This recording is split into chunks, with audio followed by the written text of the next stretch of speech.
Hello audience. I want to show you something really cool. It's a concept where you can compose objects out of their functionality rather than out of what is contained inside of them. I'm going to show you something that I learned about functional programming, and I'm going to do it in Scala. Now, normally let's say you have a hierarchy where at the top there's animal, and there's bird and mammal, and then sort of close to the bottom there's duck-billed platypus. Now you know that, well, before saying what you know, think about what defines an animal. An animal is something that you can define it, I guess you could define it either in terms of what it has, so its values, or you can define it in terms of what it does, its functions. Now, ultimately, what makes an animal isn't what it can or can't do. So, for example, even though all animals have the capacity to move at some point in their life, if an animal doesn't move, that doesn't mean that it's no longer an animal. Or if an animal stops eating food, it doesn't mean that it isn't an animal anymore. So if you take away an animal's functionality, that doesn't stop it from being an animal. What stops it from being an animal is its core attributes. For example, if you put cell walls into the cells of an animal, it wouldn't be an animal anymore. It would be a plant. If you made it so that an animal no longer has nuclei in its cells, it would no longer be an animal. It would be a bacteria. So what makes an animal are the core things that it has, not necessarily what it does. That being said, we can define an animal by saying that it has no cell walls and it has cell nuclei. We can define a bird by saying that it is something that that has the ability to lay eggs, that has a oviduct, and that has a beak. You could define a mammal as an animal, but that has no feathers and has solid bones, and also gives birth to live young and a few other things. And you could say that now a duck-billed platypus technically is a mammal. It has the things that you would expect a mammal to have. It has hair glands, and it has mammary glands, and it has the internal things that make something a mammal. But it also has some of the internal things that make something a bird. For example, it has a beak and it also lays eggs. Now, if you aren't an expert, you might mistake a duck-billed platypus for some sort of a bird, just based on the fact that it has a beak and that it lays eggs. But when we're programming, when we don't know something, we don't want to guess wrong and make a big design mistake. Instead, we can be less focused on whether a duck-billed platypus is a mammal or a bird, and instead focus on what it does, right? So we know that it grows hair, which is like a mammal-like characteristic. We know it lays eggs, which is a bird-like characteristic. We know that it has mammary glands. So what do we do with this? Well, the classic OOP way to do it would be to pick one and then add the other thing as like an interface, or to do sort of composition, to say like a duck-billed platypus, maybe it is a bird and it also has a mammal, and it sort of forwards its mammal actions to a mammal instance. or maybe it is a mammal and it forwards its bird actions to a bird instance, or maybe it is mix-in, it extends mammal with mix-in bird.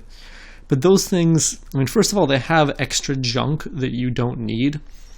For example, if you were to do the mix-in approach, you would get a lot of other stuff that you don't really want from bird, or even maybe from mammal. And you don't want that. You just want the things that make a duck-billed platypus a duck-billed platypus. You just want the functionality of a duck-billed platypus. And you don't necessarily want all of the bird stuff or all of the mammal stuff. Well, how do you get around that problem? The functional programming way of doing it would be to define actions as verbs. So moving, eating, flapping, egg laying, hair growing, lactating are all they're all verbs that are being used as nouns. They are all functors. And what we can do is we can define what an animal does. It moves in terms of the functor moving. So what this does, instead of having a function that just prints out moving, we have a function that returns a functor that, when it is called, will print out moving. So we have an extra layer of indirection. And what that allows us to do is we can compose our duck-billed platypus out of the functors that are also being used by mammal and bird. So for example, if you look at bird up here, a bird has egg laying and a mammal has hair growing. Well, here you have a function that returns the functor egg laying, and you have a function that returns the functor hair growing. And also you have a function that returns the functor lactating.